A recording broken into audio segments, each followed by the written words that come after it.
The radar room at Munich's International Airport was unusually quiet for a Thursday evening. Normally, controllers bantered over radios, cups of coffee sloshing across consoles, fingers flying across buttons. Tonight, the room had the stillness of a tomb. The screens glowed with green blips, each one a moving dot representing a plane slicing through the storm-heavy skies over southern Germany. But one dot, the Lufthansa A321 Flight 438, was no longer moving as expected. The senior controller, Dieter Kruger, a man in his 50s with decades of experience etched into his stern features, leaned forward and squinted at the screen. "It shouldn't have disappeared yet," he muttered. His voice, usually calm, had an edge of unease. Other controllers around him were whispering calculations under their breaths, eyes darting between radar and computer-generated flight data. Outside, the Alps loomed under thunderous clouds, jagged peaks masked by rain and lightning. Each flash illuminated the runway lights far below, giving the tower a disorienting strobe effect. The communication lines were dead. Repeated calls to the pilots went unanswered. Dieter's palms were pressed to his forehead. He knew the clock was ticking. Fuel was low, the weather conditions were worsening by the minute. "We're losing them," one of the younger controllers muttered, voice shaking. Panic, restrained but undeniable, began to creep into the room. Supervisors moved quietly, speaking to each other in clipped tones, their faces pale under the glow of the radar screens. Then, at the edge of the room, sitting slightly apart from the chaos, a young man observed in silence. Hiro Tanaka, a Japanese exchange controller, had only arrived in Germany 3 weeks earlier. He was 26, lean, with a shock of black hair perpetually falling into his eyes. Quiet, observant, he was meticulously tracking the flight path, not just as a dot on a screen but as a story unfolding in real time. Where others saw chaos, he saw a rhythm. Hiro's mind raced, replaying the aircraft's last known communication. Not the words themselves, but the cadence, the delays between the pilot's responses and the control tower's commands. Something didn't add up.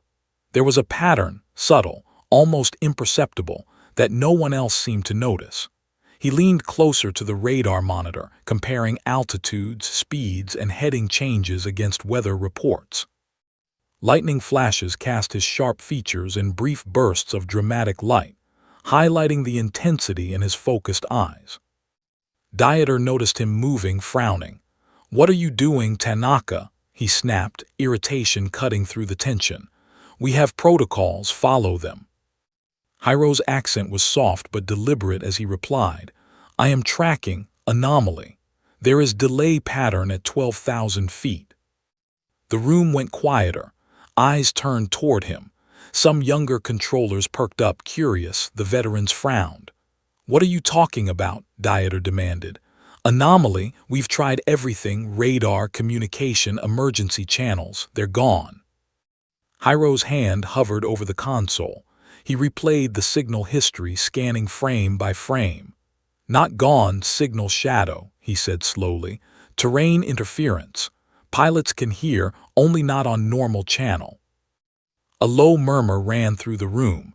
Dieter's frown deepened. He had heard this type of explanation before, from trainees fumbling through simulator exercises. But this wasn't a simulator. "A signal shadow. Are you suggesting?" he began, only to be cut off by the incessant alarms that now rang from the radar console. The A321 was descending dangerously. Its descent rate fluctuated. Fuel warnings blinked on the digital screens. Lightning illuminated the room again, revealing the tension etched in every face. Sweat dampened Dieter's collar. The controllers were trained for emergencies, for crises, for protocol, but not for this. A vanishing aircraft trapped between mountains, with lives slipping through the storm. Hiro did not speak again immediately. He studied the history logs, scanning for anomalies no one else cared to see. The other controllers were already contacting backup teams, plotting potential emergency landings, running through checklists at double speed.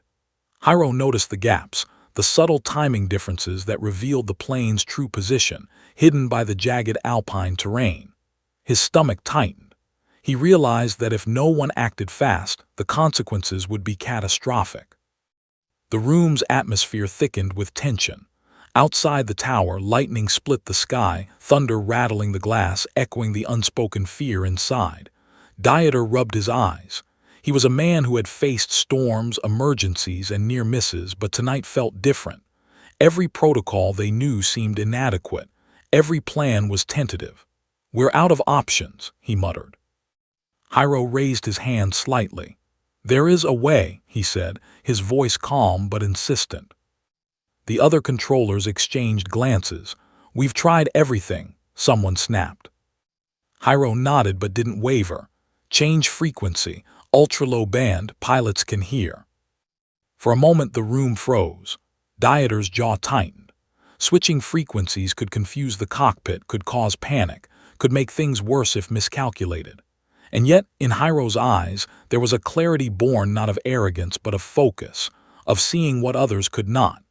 Dieter hesitated, fighting his instincts, measuring the risk against the slow, relentless tick of disaster creeping closer with every second. Outside, the storm intensified. Rain pelted the tower windows, wind rattling the metal frames. Somewhere in the clouds, the A321 descended blindly, unaware of the drama unfolding in the tower that controlled the airspace around it. Every second was precious. Every heartbeat mattered. Hiro leaned closer to the console, noting the plane's exact position against the shadows of the mountains. If they didn't act, if no one listened, what was coming next could not be undone. Dieter finally exhaled through his nose, a single nod that was both hesitant and decisive. "Do it," he said quietly, almost to himself. "Change the frequency." Hiro's hands hovered over the console, steady despite the adrenaline coursing through him. He adjusted the settings, preparing to transmit across a channel that hadn't been used in decades. He pressed the push-to-talk button, his voice calm, precise, carrying authority in every syllable. "Lufthansa 438, this is Munich Control. Do you read me? Switch to Channel 12. Repeat, Channel 12. The tower fell into silence, not the tense anticipation of a busy room but a complete suffocating silence. Everyone held their breath. Lightning illuminated the anxious faces of controllers frozen in hope and dread. Outside, the storm roared louder. Time seemed suspended. And then, a faint crackle answered back. It was a sound that broke the silence like a lifeline thrown across an ocean of despair. And in that instant, the room realized. This young rookie, almost invisible 3 weeks ago, had just reached out into the storm and touched something that had been lost. But whether the pilot would respond in time, or the plane would make it through the treacherous mountains alive, remained a question no one could yet answer. The crackle of the radio hung in the air like a fragile thread, connecting two lives separated by thousands of feet of storm-laden sky. For a moment, the Munich control tower seemed to hold its breath. Hiro Tanaka's eyes, dark and focused, never left the radar screen. He could see the faint blip of Lufthansa 438, like a ghost struggling against invisible turbulence. The faint acknowledgement over the ultra-low frequency was proof that his instinct had been right. But it was only the beginning. "Control, we hear you." The pilot's voice rasped over the static, strained and shallow like it had been clawing through layers of clouds and wind. The word "we" carried the weight of exhaustion, fear, and disbelief. The tower erupted in murmurs, but Hiro remained still, calculating, listening to the tone, the hesitations, the pauses between breaths. Every second mattered. Dieter Kruger, the veteran controller, ran a hand down his face, feeling the tension like a vice around his chest. "Impossible," he muttered. His eyes flicked to Hiro. How did you?" He stopped, the words dying in his throat. The rookie had just found a frequency no one had thought to use, a loophole in the technological maze of emergency protocols. Hiro's response was calm, almost meditative. Mountains interfere with standard channel. Ultra-low cuts through terrain shadows. Aircraft can respond if instructed precisely. He spoke slowly, so that even the distracted supervisors could grasp the significance, but not so slow that the pilots might lose them again.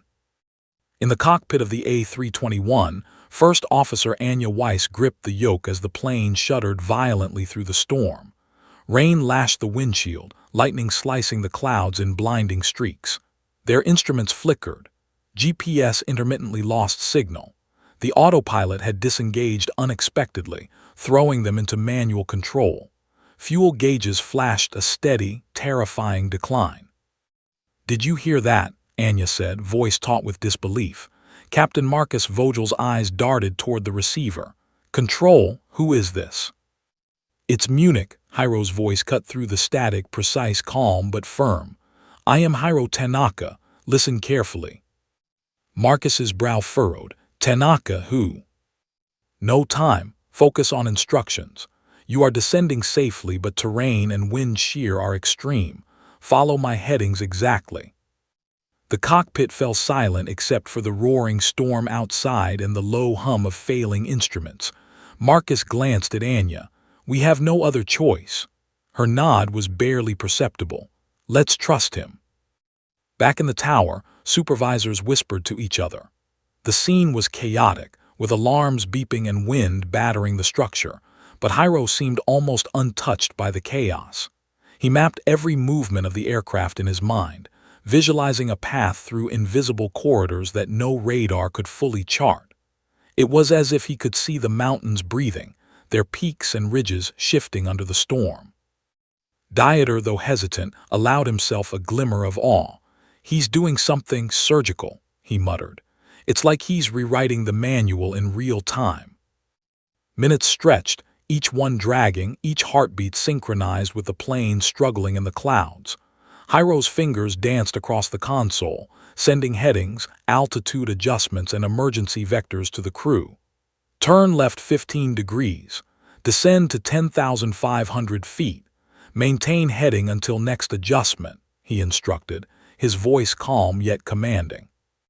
In the cabin, Marcus adjusted the yoke as instructed, feeling the plane respond in tiny increments. Every movement was tense, precise. They were threading a needle through a storm, trying not to touch the jagged teeth of the Alps that threatened from below. Lightning illuminated the clouds, giving fleeting glimpses of snow-dusted peaks that seemed miles away, and yet perilously close. Hiro's mind raced faster than the plane itself. He calculated angles, descent rates, wind speeds, and turbulence patterns simultaneously. A miscalculation of a single degree could mean disaster. Yet his focus never wavered. He could almost hear the faint thrum of the engines, the subtle pressure changes, even through the limitations of the tower instruments. Suddenly, an alarm blared in the cockpit. One engine had started fluctuating, its RPM swinging dangerously. Marcus's hands tightened on the controls. "Engine 2's unstable," he shouted over the roar. "Compensate immediately," Hiro's voice instructed. "Adjust heading 5 degrees right. Do not exceed current altitude until stabilized." Anya's eyes widened as she followed the instruction. The plane shuddered but slowly began to respond. Marcus felt the tension in his shoulders ease slightly, but only slightly. They were still in a perilous dance with nature, only now guided by a voice that seemed impossibly calm, impossibly precise, and almost impossibly young. Back in the tower, Dieter turned to the other controllers. "Watch him," he said, almost reverently. "This kid is navigating them through hell, and they're actually responding." Hiro didn't hear Dieter. He was too absorbed in the data, the rhythms, the invisible paths in the storm. He noted a subtle shift in the blip on radar, a micro-adjustment in speed that indicated the pilot was struggling to keep control. The plane was in the hands of the storm, yet Hiro's mind was acting as a bridge between the earth and sky, mapping a corridor of survival. Outside, the storm intensified again. Lightning flashed, followed immediately by thunder that rattled the fuselage. Turbulence slammed the aircraft sideways, forcing Marcus to wrestle with the controls. He glanced at Anya. "We're barely holding it," he muttered. "We will make it," Hyro said, though the words were carried only through static and barely audible over the cockpit speakers. "Trust the path. Follow precisely. You are not alone." Somewhere deep in the tower, Dieter allowed himself a rare moment of admiration, tempered with anxiety. He's only 3 weeks in the country, barely knows our systems, and yet he's keeping them alive. The words barely left his mouth before another alert screamed across the console. Radar contact momentarily flickered as the storm interrupted signal patterns. The room collectively held its breath. Hyro's jaw tightened. "Do not panic. Maintain course. Adjust climb to 12,000 feet momentarily." He calculated the climb rate carefully, knowing the plane's limited power and the encroaching mountain ridges. Outside, the plane dipped dangerously close to the peaks. Each second was a battle against gravity, storm, and limited visibility. Marcus followed the command, the plane groaning in protest. "Steady," he whispered, feeling the aircraft shiver beneath his hands. Anya monitored instruments like a hawk, giving Marcus updates on every subtle change in altitude and speed. The tension was unbearable, a thin rope stretched taut between life and disaster. Hyro's mind raced, his focus narrowing. He was not thinking about the room, the other controllers, or even the storm. He was thinking only of the aircraft, of the lives contained within it, of the invisible path carved through clouds and lightning. One wrong move, 1 second too late, and the night would end in tragedy. A sudden lightning strike illuminated the radar room in a white blaze, showing the sharp anxiety on every face. The plane's blip blinked erratically. Dieter's knuckles whitened as he gripped the console. Hyro's hands moved with deliberate precision. "Maintain heading. Reduce speed slightly. Storm turbulence will abate momentarily." Seconds dragged into an eternity. The storm's fury seemed to test them at every turn, and yet, through Hyro's steady voice, through his uncanny calculation and focus, the Lufthansa A321 remained in the air, tenuously but unmistakably alive. The tower remained silent, the other controllers frozen in disbelief and tension. For the first time in the night, a thread of hope emerged, slender, fragile, but unmistakable. Hyro, however, didn't allow himself relief. The plane was still in danger, the storm still raging, and the mountains were merciless.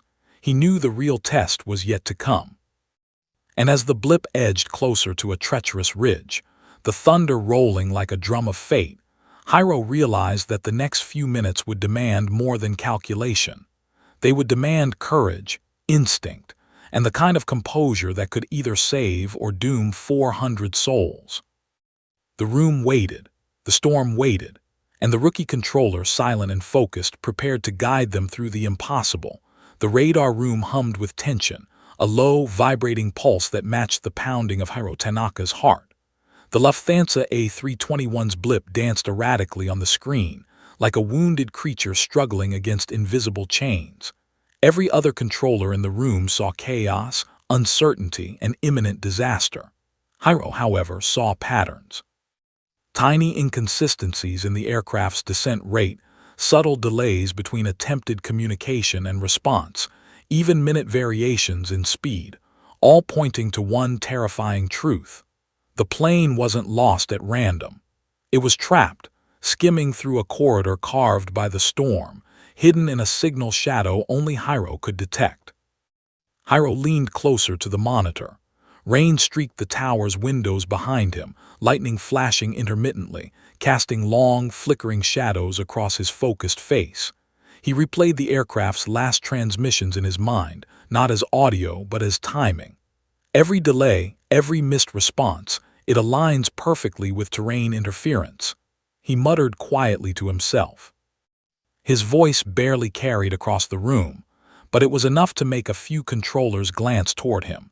Curiosity mingled with skepticism. "Terrain interference," Dieter Kruger repeated, disbelief in his voice. "The Alps, that's..."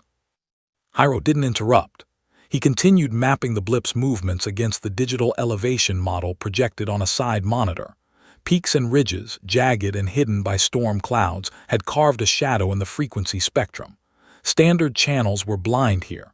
The pilots could transmit, but the tower couldn't receive except on an ultra-low frequency rarely used, mostly obsolete. "They can hear us," Hiro said, his voice firmer now. "They are not responding because they are literally in a blind zone." A younger controller, Jan Mueller, leaned over Hiro's shoulder. "So, what? You think they're alive because of some radio shadow?" "Yes," Hiro replied simply. "We need precise instructions. One wrong move, they'll hit the ridge or stall in the turbulence.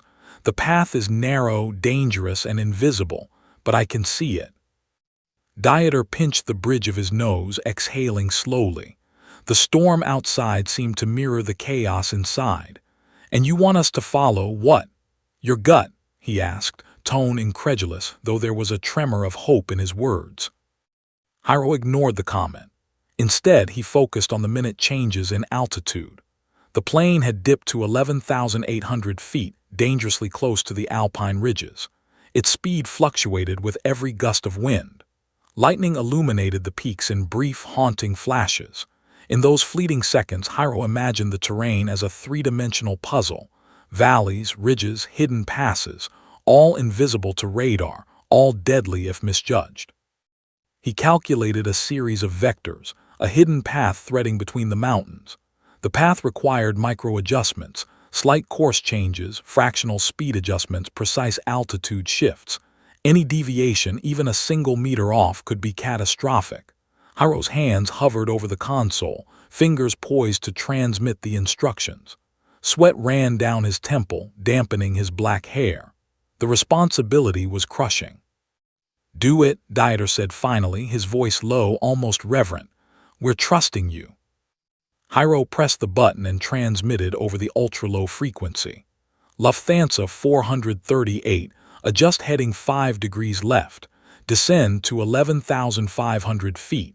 Maintain speed 270 knots. Confirm." Static crackled, filling the tower with a tense white noise. Then the faintest acknowledgement came back, distorted but unmistakable. "Copy, 438 adjusting," the pilot's voice rasped. Relief washed briefly through the room, but the storm was far from over. Hiro scanned the radar for the next micro-adjustment. Turbulence spikes were visible as jagged lines on the monitor, proof that the plane was fighting the storm with every ounce of stability it had left. He calculated the timing down to fractions of a second, issuing instructions faster than any human controller had ever done. "Adjust climb 200 feet, heading 3 degrees right. Maintain." In the cockpit, First Officer Anya Weiss followed every instruction with a mix of disbelief and disciplined precision. Captain Marcus Vogel's knuckles whitened around the yoke. "He's guiding us blind through the mountains," Marcus muttered. "Do you realize that?" Anya nodded, eyes glued to the altimeter and artificial horizon. "We don't have a choice," she said. The plane pitched violently in a downdraft, forcing Marcus to wrestle control. "Trust him, trust the path." Lightning cracked dangerously close, illuminating the mountain's jagged teeth in ghostly white flashes. Each second in the storm felt like a minute, each command a lifeline. Hiro's mind was hyper-focused, running calculations faster than the plane could respond. He envisioned every ridge, every cloud bank, every gust of wind that could throw the aircraft off course. Suddenly, a new problem emerged: wind shear. One of the sensors on the plane indicated a sudden, violent shift in air pressure. The aircraft lurched violently, nearly clipping a ridge. Marcus shouted over the alarm, "Shear, shear, brace." Hiro's mind raced. He recalculated instantly, issuing micro-adjustments in heading and speed to counteract the wind shear. "Increase speed to 280 knots, slight right bank. Descend 50 feet gradually. You are safe if precise." Anya's hands flew over the throttle and yoke. The aircraft shuddered, then stabilized, following Hiro's instructions to the letter. Every fraction of a second counted. The tower room felt like it was suspended in a vacuum, every heartbeat, every breath, synchronized with the struggling aircraft on the screen. Dieter turned to his team, incredulous. "This kid, he's seeing the invisible," he whispered. "He's reading the mountains like a map in his head." Hiro didn't look at them. His eyes were locked on the blip, every movement analyzed, every variable considered. He could see the plane threading through the storm like a needle pulling thread through a fabric of chaos. And yet, even as he guided them, he felt the pressure building. One misstep, one delayed instruction, and the path would collapse. Suddenly, the radar blip flickered. The aircraft's position indicated it was closer to a ridge than he had calculated. Heart pounding, Hiro's mind ran through dozens of contingency plans in seconds. He adjusted. Heading 2 degrees left, climb 100 feet, maintain speed 285 knots. Confirm. Static again. Then the faintest copy came through, voice strained and ragged. Relief surged in the room, but Hiro didn't allow himself a smile. He knew the next phase would be even harder, descending through the clouds, approaching the runway, still battling wind, turbulence, and failing instruments. "Keep monitoring," he muttered to himself. Every tiny shift in speed or altitude could spell disaster. His calculations were precise, but the storm was unpredictable, wild, and relentless. Lightning cracked again, illuminating the blip as it crept cautiously toward safety, each second a knife edge between survival and catastrophe. In the cockpit, Marcus glanced at Anya. "This isn't a flight plan, it's a lifeline," he said. "Someone's guiding us through the storm blind. How is that even possible?" Anya shook her head, her voice tight. "I don't know, but we have to trust him." Back in the tower, Dieter exhaled, realizing the truth. If he's wrong, his voice trailed off. Then we're all witnessing the last moments of 400 people. Hiro's jaw tightened.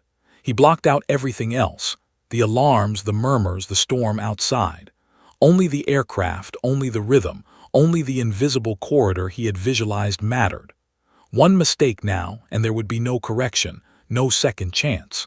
He took a deep breath, pressed his lips together, and prepared for the next instruction that could either thread them through the storm or send them plummeting into the Alps. Lightning flashed again, closer this time, illuminating the radar room, the controllers, and the young Japanese rookie who had just rewritten the rules of emergency aviation with nothing but focus, calculation, and an unshakable will to save lives. And as the plane continued its harrowing descent, Hiro realized with chilling clarity, the next few minutes would demand not just skill, but courage, courage measured in degrees, seconds, and the ability to see the invisible in a storm that refused to yield. The room waited, tense, silent, for what would come next. The tower room was suspended in a tense, almost unbearable stillness, punctuated only by the low hum of radar machines and the occasional staccato beeping of alerts. The Lufthansa A321's blip crawled cautiously across the screen, threading its way through the jagged Alps below. Every second now carried the weight of life or death. Hiro Tanaka leaned forward, hands hovering above the console. He could see every fluctuation in the aircraft's speed and altitude, every tiny deviation from the projected course.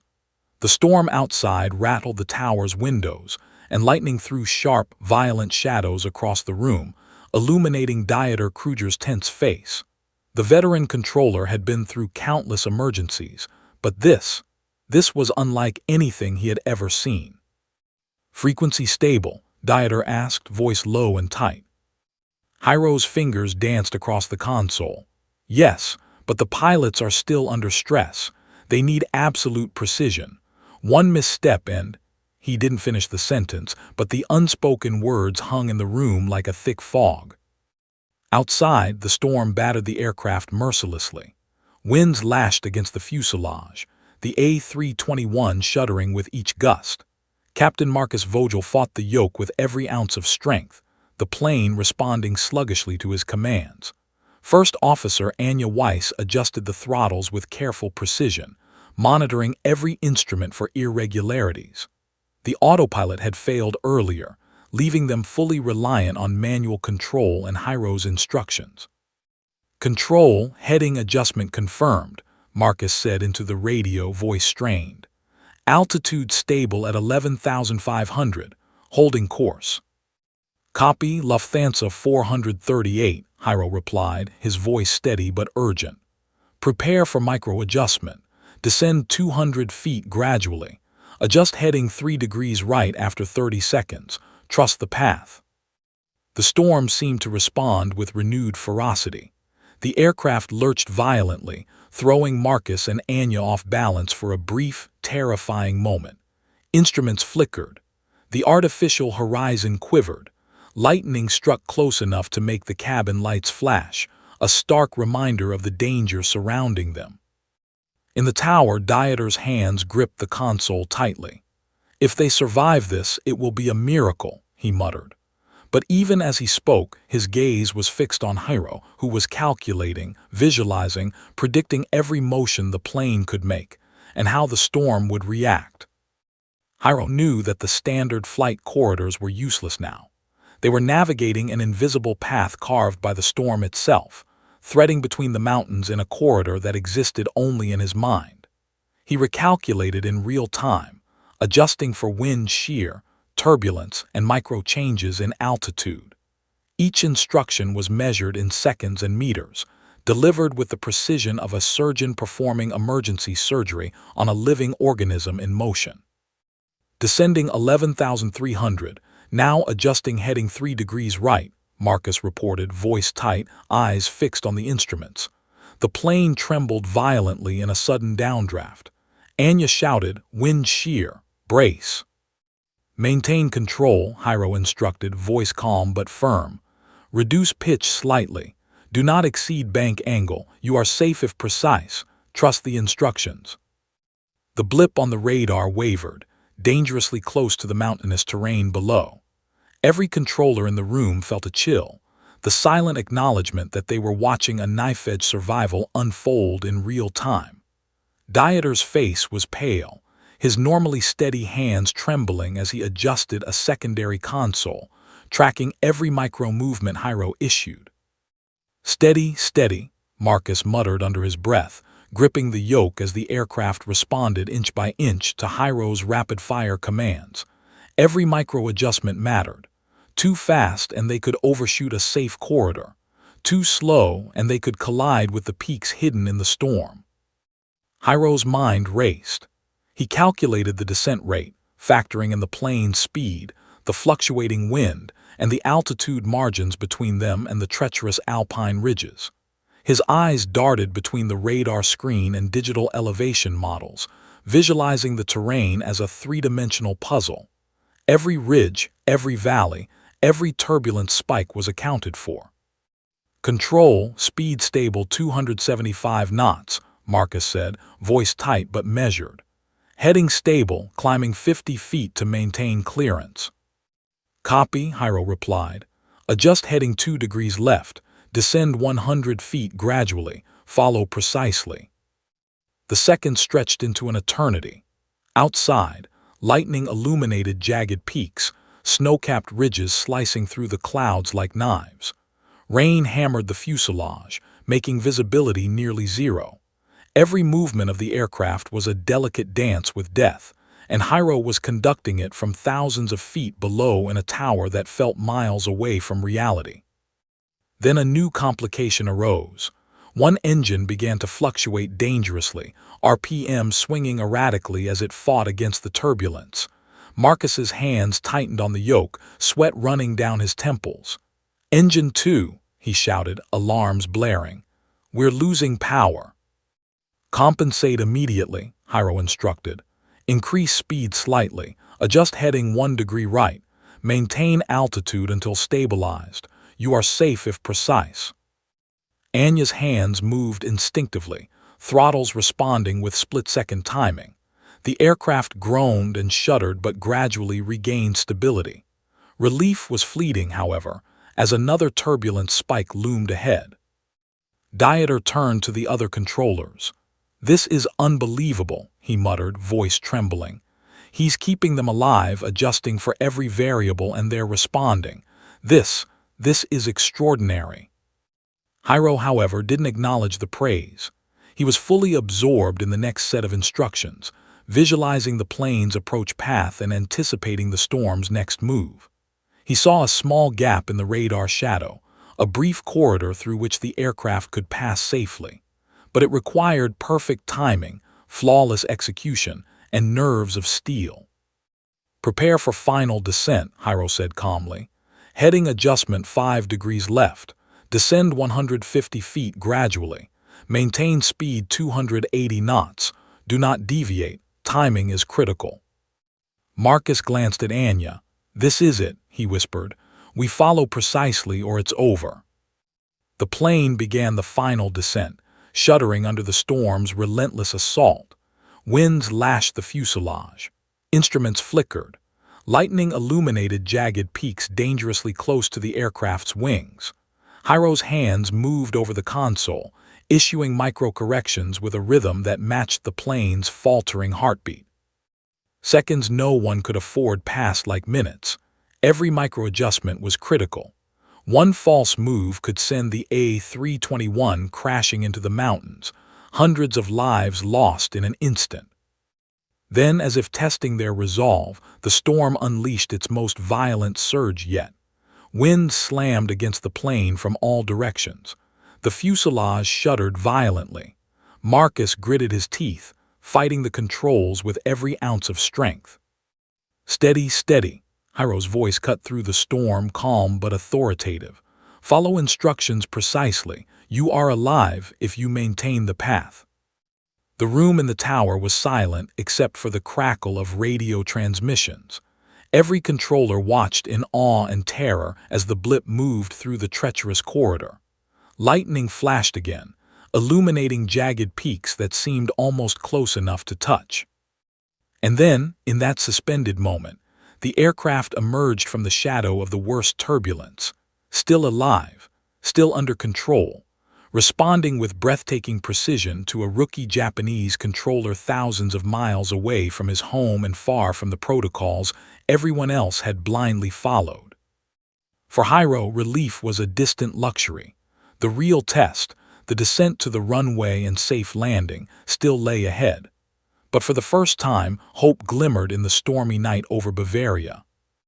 And as the plane edged closer to the airspace below, the tower and the crew alike realized something extraordinary.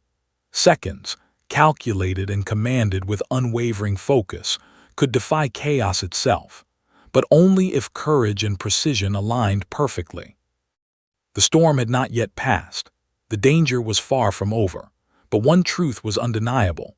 Hiro had bought them time, and in that storm, time was everything. The storm showed no mercy.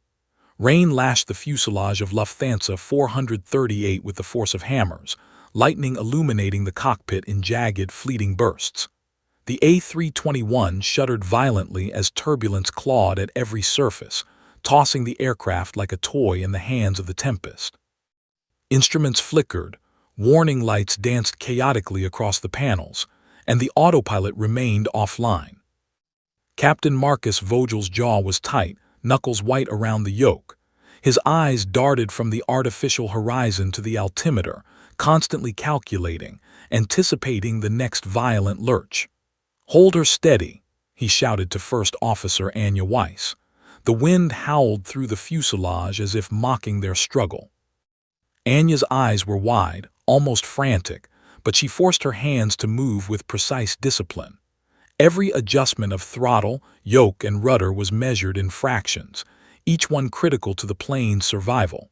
The cabin was silent, save for the roar of the storm outside and the low hum of the failing engines. Through the static, Hiro Tanaka's calm, unwavering voice cut through. "Lufthansa 438, maintain heading 3 degrees right, reduce pitch slightly, speed stable at 280 knots, descend 100 feet gradually." The pilots obeyed, their survival hinging entirely on the commands from this young rookie sitting thousands of feet below in the Munich tower.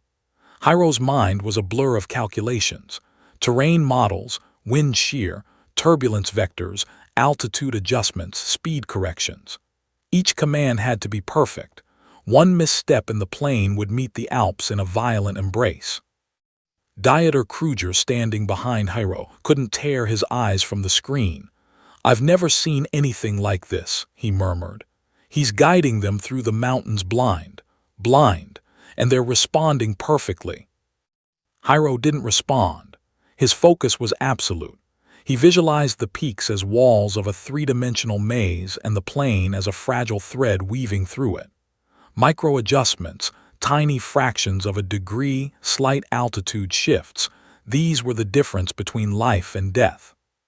Suddenly, another complication arose. The engine fluctuation from earlier returned, this time more violent. Warning lights flared. Marcus cursed under his breath, eyes wide with panic.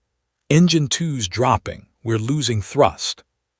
"Compensate immediately," Hiro instructed, voice calm but insistent. "Increase throttle gradually, maintain heading, climb 50 feet, trust the path." Anya's fingers danced over the controls, adjusting the engines with meticulous precision. The plane groaned in protest but responded, inching away from disaster. Hiro's calculations had saved them again, but the storm was far from done.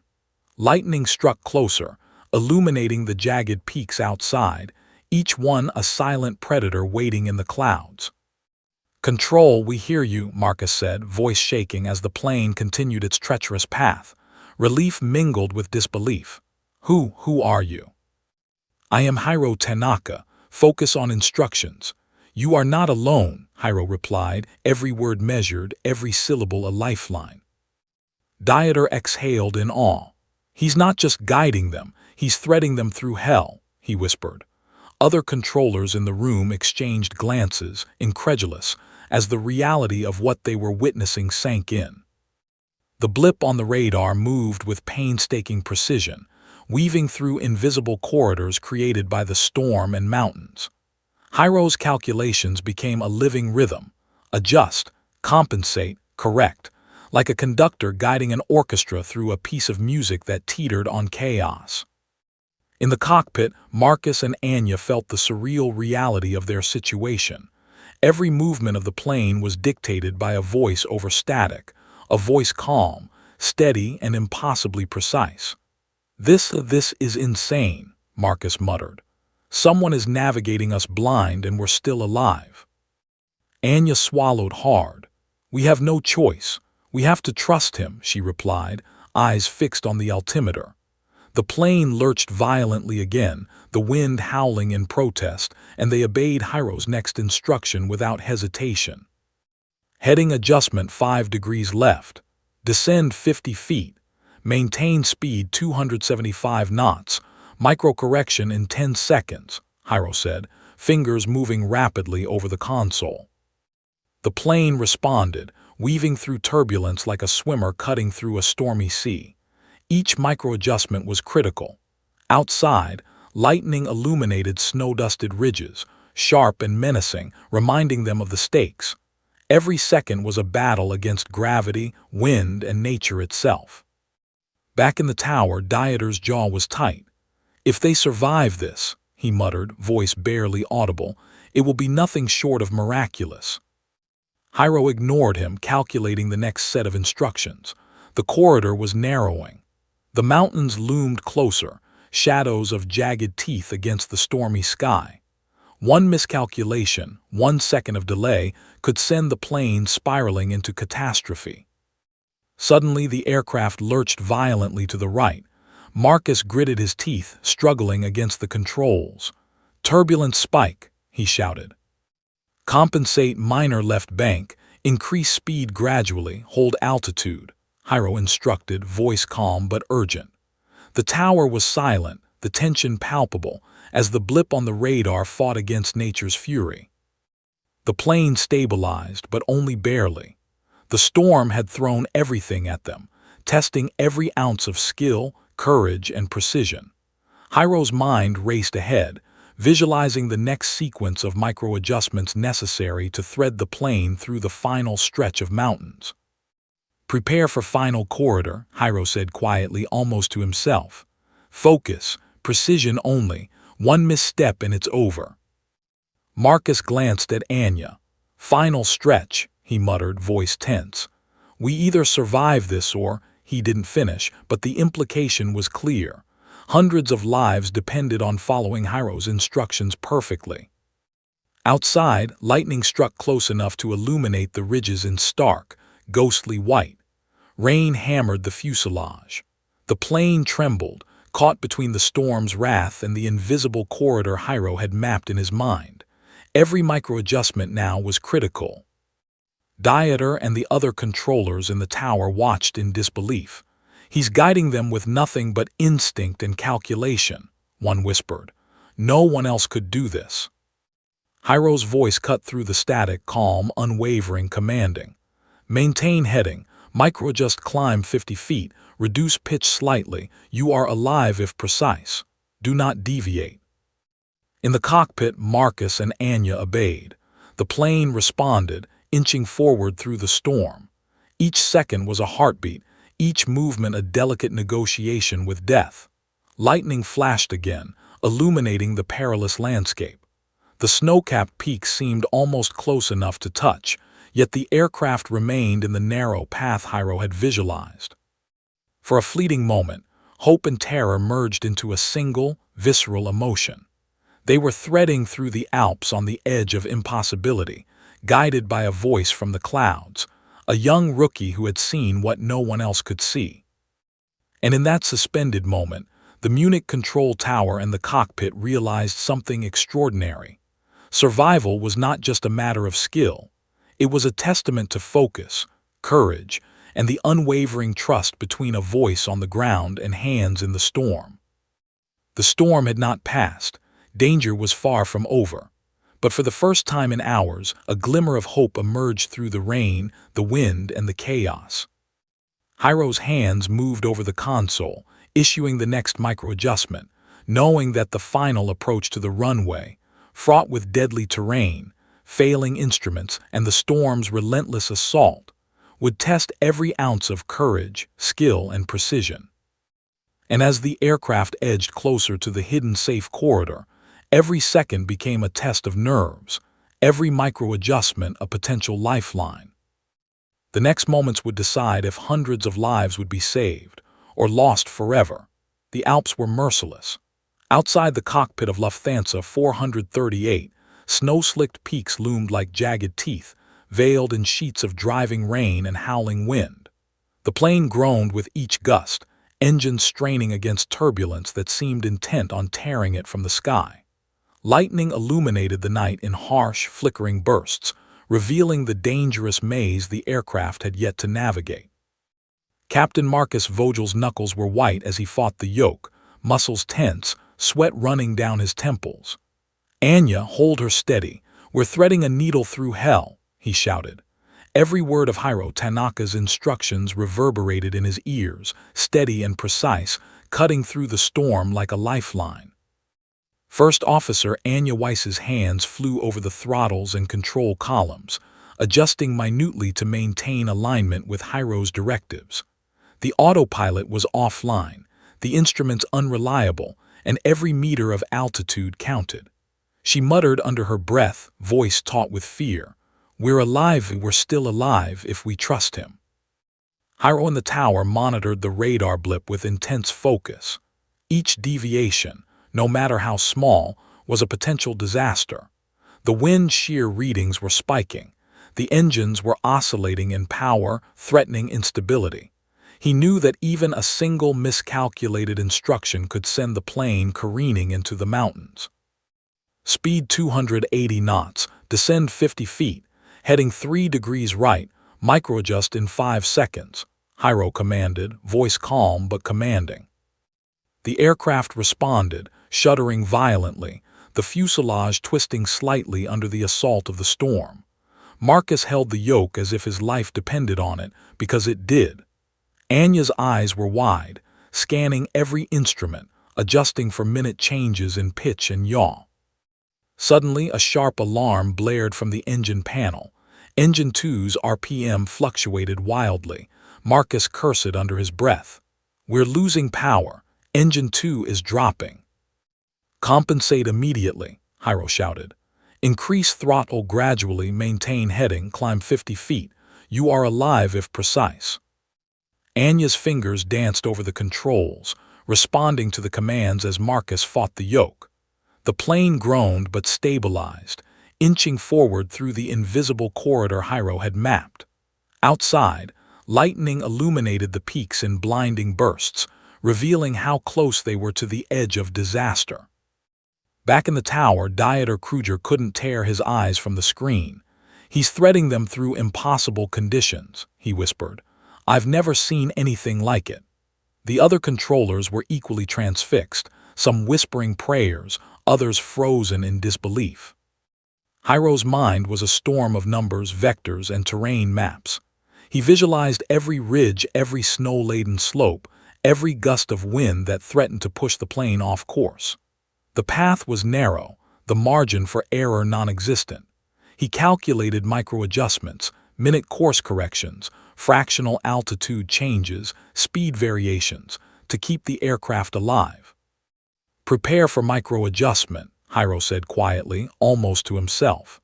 "Heading 2 degrees left. Descend 100 feet gradually. Maintain speed 275 knots. Marcus obeyed instinctively, the plane responding slowly but precisely. Anya's fingers flew over the instruments, monitoring engine output and altitude. The storm roared outside, each gust threatening to toss them into catastrophe. Lightning struck closer, followed by a deafening clap of thunder. The aircraft lurched violently. Marcus fought the yoke, heart-pounding. "We're not going to make it if this keeps up." "Yes, we will," Hyro's voice cut through the static. "Follow instructions precisely. One wrong move and it's over. You are alive if precise." The blip on the radar wavered, teetering on the edge of safety. Hyro adjusted the next command.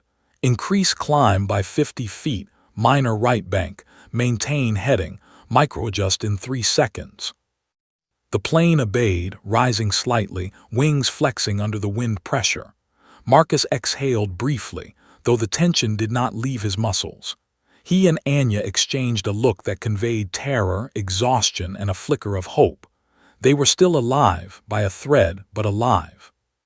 Back in the tower, Dieter whispered, "He's not just calculating, he's anticipating the storm, predicting it, guiding them through the impossible." Hyro's eyes never left the radar screen. He noted the next turbulence spike, a violent downdraft near a ridge, and calculated a precise course adjustment.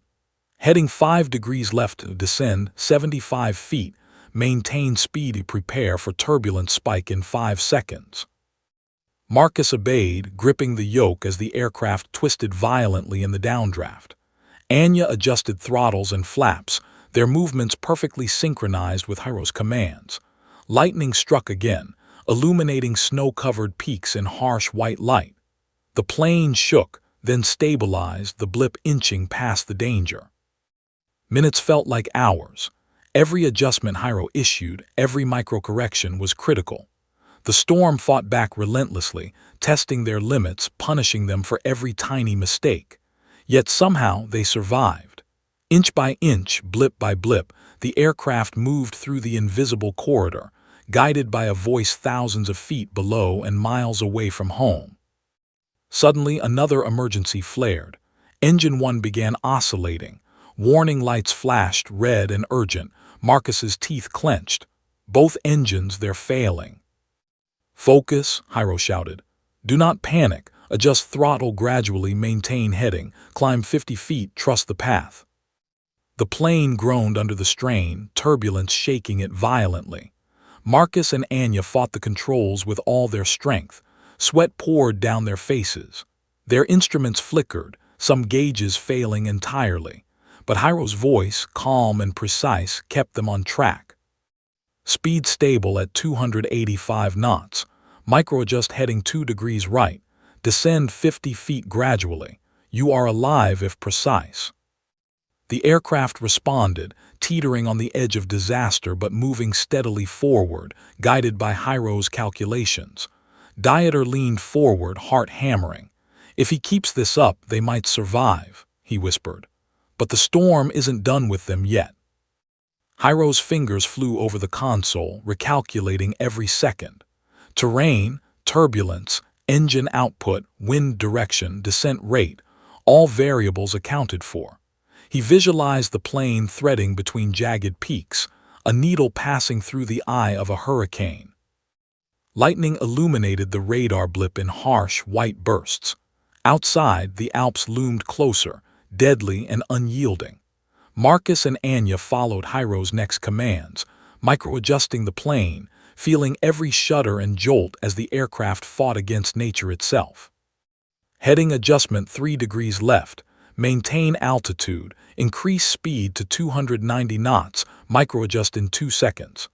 Hyro's voice was calm, unwavering, a lifeline in the chaos. The plane obeyed. The fuselage groaned, wings flexed under the storm's pressure, but inch by inch the aircraft moved forward. Marcus exhaled, exhausted. Anya's hands shook but never left the controls. The invisible corridor Hyro had mapped was holding, the blip inching past danger, alive against the odds. In that suspended moment, hope flickered in the storm. But Hyro knew the next challenge, the approach to the runway. With the storm still raging, failing instruments and mountains still nearby, would be the most perilous. Seconds no one could afford stretched before them, a deadly dance of calculation, courage, and trust. And as the blip moved closer to the next treacherous peak, the entire tower, the pilots, and Hyro himself understood. Survival wasn't just a matter of skill. It was the product of nerves, precision, instinct, and the courage to act when every second mattered. The storm was far from over. The engines teetered on failure. The Alps waited like predators. And yet, for the first time, they had a chance, a narrow, impossible but real chance to survive. The next phase would demand more than calculation. It would demand split-second decisions, nerves of steel, and faith in a young rookie who had already defied all odds. And in the shadow of the storm, that faith and Hyro's extraordinary focus would be the difference between life and death. The storm was relentless, yet the faint glow of hope began to pierce the chaos. Lufthansa 438 inched through the jagged maze of alpine peaks, guided by Hyro Tanaka's precise, unwavering voice. Outside, lightning flashed like the jagged teeth of a predator, revealing the mountains, deadly contours in stark, fleeting light. Rain pelted the fuselage with unrelenting fury. The engines groaned under stress, every vibration resonating through the cabin like a warning. Captain Marcus Vogel gritted his teeth, eyes locked on the instruments, hands trembling on the yoke. First Officer Anya Weiss mirrored his focus, her fingers moving with the delicate precision of a concert pianist, adjusting throttle and flaps as the plane fought the storm. "We're so close, just a little further," she whispered, though her voice quivered under the strain. Hyro in the tower monitored the radar blip with laser focus. The corridor he had visualized for hours was narrowing as the aircraft approached the final stretch before Munich airspace. Every micro-adjustment now carried heightened risk. Winds were stronger than before. Visibility was near zero. One miscalculation, one delay, one misheard command, and the lives aboard would end in tragedy. Speed stable at 290 knots. Heading adjustment 2 degrees right. Descend 50 feet. Prepare for turbulence spike in 3 seconds, Hyro instructed. The plane lurched violently, twisting under the storm's power. Marcus fought the yoke, teeth clenched, adrenaline coursing through his veins. The artificial horizon wavered, instruments flickered. Anya adjusted the throttle instantly, correcting the plane's alignment. Outside, lightning illuminated jagged peaks so close that they seemed to pierce the clouds themselves. "Brace for turbulence," Marcus shouted. The aircraft shuddered violently as it passed through a downdraft, wings flexing like living things. The passengers were tossed in their seats, a few screamed. Every second, every movement was a battle against chaos. "Maintain heading, micro-adjust climb 50 feet, reduce pitch slightly, trust the path." Hyro's voice cut through the static, calm and commanding. The blip on the radar responded, inching forward through the invisible corridor Hyro had crafted. Dieter Kruger and the other controllers watched in awe and terror, realizing they were witnessing a miracle unfold. "I've never seen anything like this," Dieter muttered. "He's not just guiding them, he's saving them." Hyro's mind raced ahead, anticipating the next turbulent spike and engine fluctuation. The plane had survived previous challenges, but the final approach demanded absolute precision. Every command had to be perfect, every second accounted for. Suddenly, another complication arose. Engine 2 began to oscillate dangerously again, RPM fluctuating as it fought the storm. Marcus cursed under his breath. "Engine 2's unstable. We're losing power again." "Compensate gradually, maintain heading, increase speed slightly, microadjust in 5 seconds, Hyro instructed. Anya's hands moved instinctively, throttle adjustments precise. The aircraft groaned but responded. The blip on the radar shifted closer to the safety corridor, but the storm was relentless. Lightning illuminated the mountains, each flash revealing peaks so close that it seemed impossible they could survive. "Control heading confirmed, speed stable, descending to 10,800 feet, Marcus reported, voice tight. "Copy," Hyro replied. "Final corridor ahead. Maintain absolute precision. You are alive if precise." The tension in the cockpit was suffocating. Every breath felt weighted. Marcus and Anya moved in synchrony, adjusting pitch, heading, and speed in micro-increments, responding to Hyro's voice like an extension of their own instincts. The aircraft twisted and shuddered, the storm battering them from all directions. Back in the tower, Dieter could barely speak. "If they survive this, it's more than skill. It's extraordinary." The other controllers nodded, wide-eyed, some muttering prayers under their breath. Hyro's mind was a whirlwind of calculations. He visualized every ridge, every gust of wind, every subtle fluctuation in the plane's performance. The corridor narrowed further, cliffs looming like giants. One wrong move, one delay, and the aircraft would meet the mountains. Heading adjustment 1 degree left. Descend 25 feet gradually. Increase speed 295 knots. Turbulence spike imminent, Hyro instructed. The plane shuddered violently again, pitching in the downdraft. Marcus gritted his teeth, muscles taut. Anya's fingers flew over the controls, adjusting throttle and flaps. Lightning revealed the mountains' jagged edges, blurring against the stormy clouds. The blip inched forward, responding to Hyro's commands with painstaking precision. Microadjust heading 2 degrees right, maintain altitude, descend 50 feet, trust the path, Hyro continued, voice steady. The storm seemed to test them, lashing the aircraft with renewed fury. Rain pounded the fuselage, wind threatened to twist the plane off course, instruments flickered, and the engines groaned. Every second was a test of nerves, skill, and trust in the young controller, guiding them through impossible conditions. Marcus's eyes flicked to Anya. "We're so close, can we make it?" "Follow his instructions," Anya said, voice tight. "He's keeping us alive." Hyro's mind calculated the final microcorrections necessary to thread the plane through the remaining danger.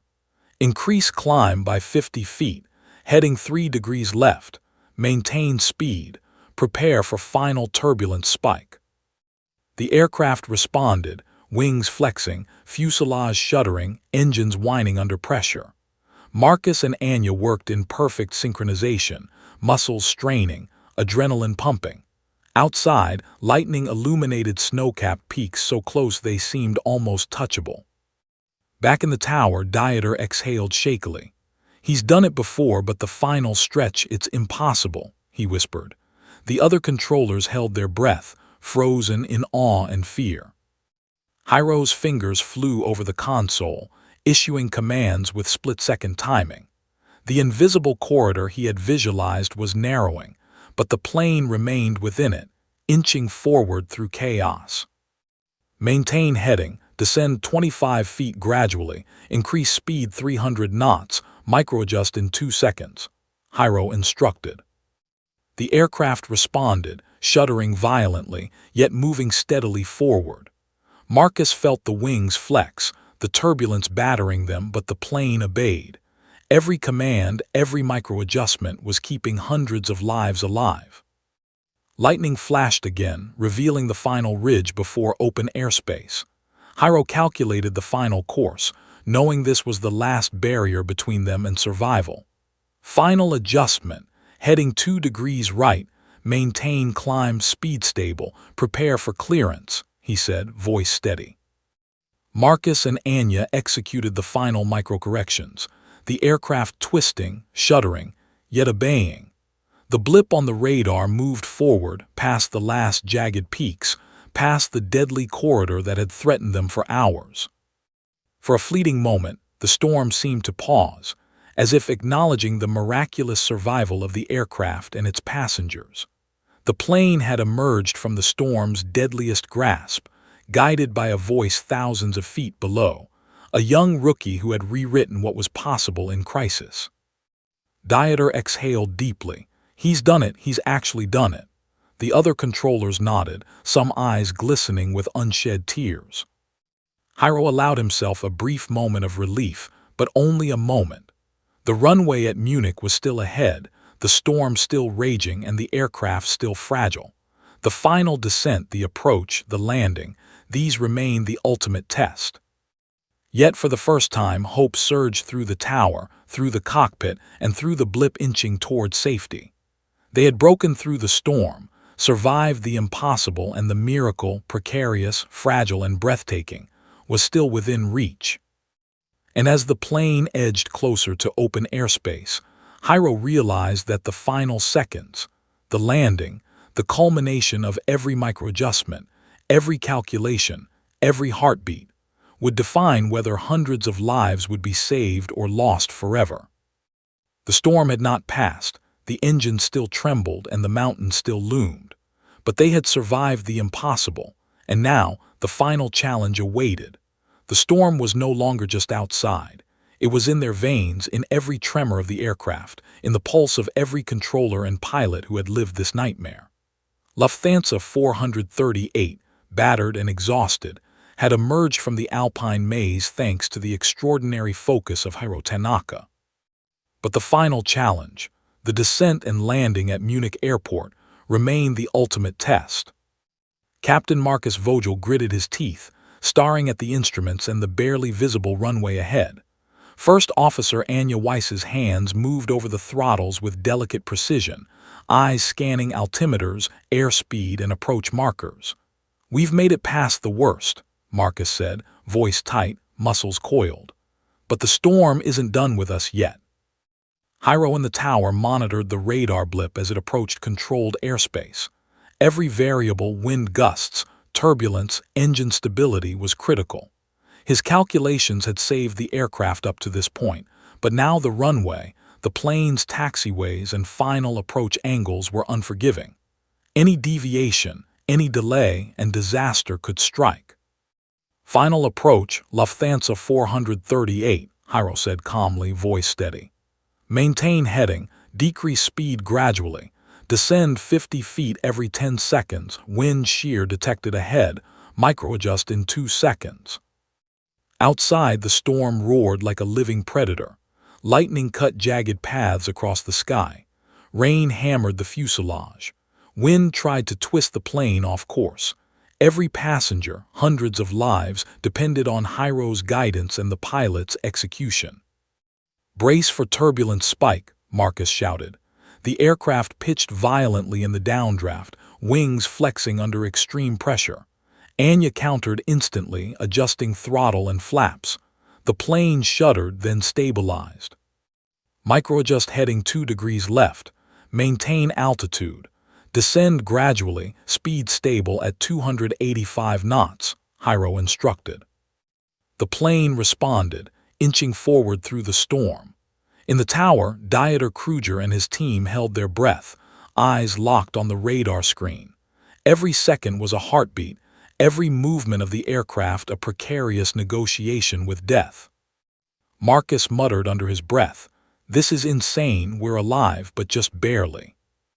Anya's voice was tight. "Trust him, he's keeping us alive." Hiro visualized the final approach in precise, split-second increments. The glide slope, wind direction, gusts, and potential turbulence pockets. He calculated engine output adjustments, pitch modifications, micro-heading changes, all to thread the plane safely toward the runway. Heading 3 degrees right, descend 25 feet, micro-adjust in 1 second. You are alive if precise, he commanded. The aircraft shuddered violently as wind shear struck near the runway. Lightning flashed, illuminating the rain-soaked tarmac barely visible through the storm. Marcus's hands tightened on the yoke. Anya's fingers flew over the throttles. Every micro-adjustment Hiro issued was a lifeline. Maintain glide slope, slight left bank, reduce pitch, speed 280 knots, micro-adjust in 2 seconds, Hiro continued. The plane trembled but obeyed. Outside, the runway emerged, lit intermittently by the flashing approach lights, blurred by sheets of rain. The mountains were behind them, but the storm and wind shear still threatened. One miscalculation now would send the aircraft skidding, spinning, or worse. Prepare for landing flare, Hiro instructed. Decrease descent rate, maintain heading, micro-adjust until touchdown, trust the path. Marcus's hands moved instinctively, yoke steady despite exhaustion and adrenaline. Anya adjusted throttles, monitoring speed and engines as the aircraft aligned with the runway. Every passenger held their breath, unaware of the extraordinary sequence of calculations and split-second decisions that had carried them through hell. Hold, Marcus muttered under his breath. The plane's nose lifted slightly, preparing for the flare. Outside, lightning illuminated the runway one last time, casting it like a beacon through the storm. Touchdown in 3 seconds, maintain heading, slight right correction, speed stable, descend carefully, Hiro instructed. The aircraft descended gently, wheels skimming the slick tarmac. The fuselage shuddered as it made contact, brakes engaged, reverse thrusters firing. Rain sprayed, wind gusts tried to twist them off course, but the plane held steady. Marcus exhaled, muscles relaxing fractionally. Anya's hands, though shaking, kept the throttles precise. Runway clear, maintain centerline, taxi carefully. Engine 2 fluctuating, monitor, Hiro continued. The plane slowed, skidding slightly on the wet tarmac. Passengers clutched armrests, eyes wide. Flight attendants issued calm instructions, unaware of how close they had come to catastrophe. In the tower, Dieter and the team exhaled as one. He did it, Dieter whispered, voice cracking. He actually did it. Hiro leaned back slightly, still tense, eyes scanning instruments. The plane's blip was finally stable, safely on the runway, engines responding adequately, flaps down. He allowed himself a small smile, relief flooding through him, but only briefly. Protocol demanded that he maintain vigilance until the aircraft reached a safe parking position. Marcus exhaled slowly. We're on the ground. His voice was hoarse, exhausted. We're actually on the ground. Anya's hands trembled as she shut down throttles. Thanks to him, she whispered. Hiro, sitting in the control tower thousands of feet away from the runway, allowed himself a deep exhale. Hundreds of lives had been saved, an impossible storm navigated, a deadly alpine corridor threaded, and a final, terrifying landing executed with precision. Dieter stepped forward, placing a hand on Hiro's shoulder. You saved them, he said simply, voice choked. I don't know how, but you did. You saved them all. Hiro shook his head, eyes fixed on the now parked aircraft. We all saved them, he replied softly. I just guided the path. In the cockpit, Marcus and Anya exchanged a look of awe and exhaustion. We owe him everything, Marcus murmured.